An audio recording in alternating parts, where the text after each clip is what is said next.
Hello everyone, आज का हमारा टॉपिक है रोडेंट अल्सर। यूनिवर्सिटी एग्ज़ाम के अकॉर्डिंग ये एक अच्छा सा टॉपिक है और छोटा सा टॉपिक है, तो फिर इसको कंटिन्यू करते हैं।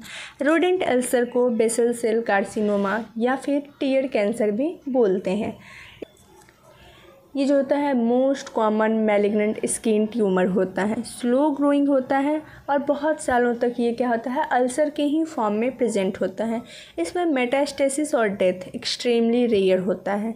इसका लोकेशन अगर हम देखें तो ये फेस पे देखने के लिए मिलेगा। कॉमन साइट क्या होगा, inner canthus of I, outer canthus of I, eyelid, bridge of nose होगा, नेजोलेवियल फोल्ड हो जाएगा। ठीक है। प्रेसिपिटेटिंग फैक्टर्स में क्या आ जाएगा, यूवी रे वाला रीजन, जहाँ पे यूवी रेडिएशन ज़्यादा है उस रीजन में ये देखने के लिए मिलेगा ज़्यादातर। उसके बाद जिसका भी फेयर स्किन कलर है, गोरा रंग है, उसमें भी देखने के लिए मिल सकता है। अगर कोई स्किन ऑइंटमेंट यूज कर रहा है जिसमें कि आर्सेनिक प्रेजेंट है तो उस केस में भी हो सकता है। इसके बाद क्लिनिकल फीचर अगर हम इसका देखते हैं तो क्या आता है, मोस्ट कॉमन क्लिनिकल फीचर होता है अल्सर, वैसा अल्सर जो कभी हील ही नहीं हुआ है। ठीक है। अल्सर का कैरेक्टरिस्टिक्स कैसा हो जाएगा, राइज्ड होगा, पीडेड होगा, उसके बाद हार्ड होगा, टच करने पे वो क्या करेगा, ब्लीड भी कर सकता है।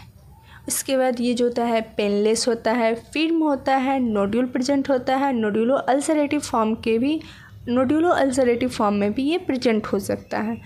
उसके बाद बिग लेसन जो होता है उसको क्या बोलेंगे, रोडेंट अल्सर ही बोलेंगे। अल्सर अगर बहुत बड़ा हो गया है, फैल गया है, तो उसी को रोडेंट अल्सर बोलते हैं।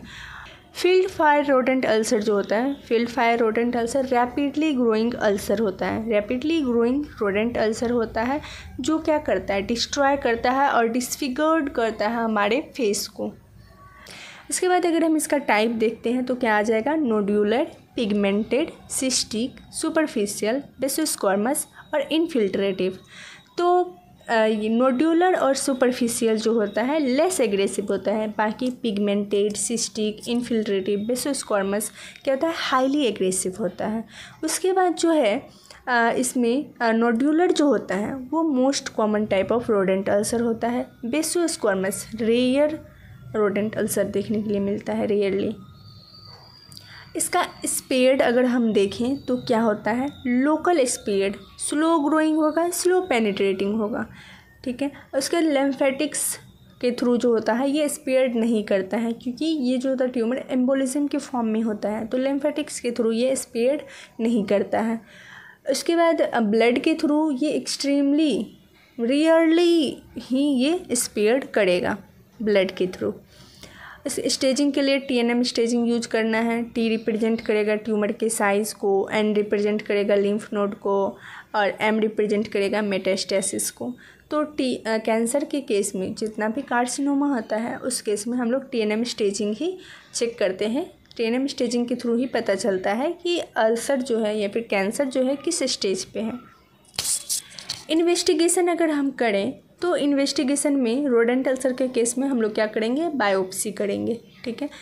ट्रीटमेंट में क्या करना है, या तो सर्जरी कर सकते हैं या फिर रेडियोथेरेपी कर सकते हैं। सर्जरी में अगर अल्सर छोटा है, मतलब स्मॉल लेसन है, तो उस केस में प्राइमरी सूचरिंग कर सकते हैं। और अगर बिग लेसन है तो हम लोग क्या करेंगे, स्किन ग्राफ्टिंग करेंगे।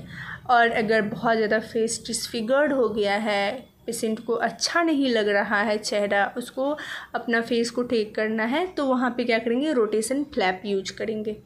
रोटेशन फ्लैप यूज करता है फॉर बेटर कॉस्मेटिक इफ़ेक्ट के लिए।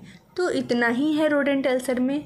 तो मिलते हैं नेक्स्ट टॉपिक के साथ नेक्स्ट वीडियो में।